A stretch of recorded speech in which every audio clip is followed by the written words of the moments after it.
Once upon a time, in the vibrant heart of Jamaica, two souls destined to meet were on separate journeys. Stephen was an adventurous traveler from America, seeking the rich culture and sun-soaked beaches of the island.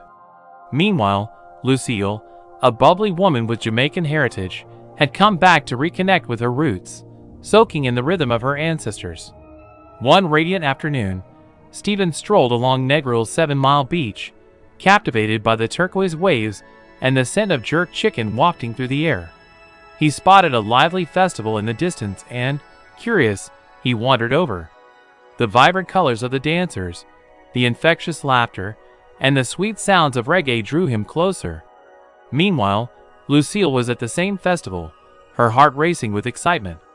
As she twirled to the music, her eyes locked with Stephen's across the crowd.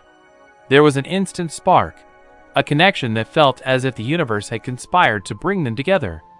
They struck up a conversation, sharing stories of their lives and embracing the warmth of their mutual laughter.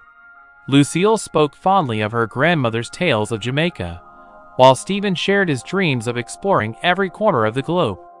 As the sun dipped below the horizon, painting the sky in hues of orange and pink, they found themselves walking side by side along the beach, toes in the warm sand.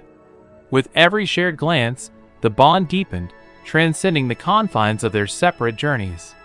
That evening, under a blanket of stars, Stephen took Lucille's hand, and they knew they had found something special.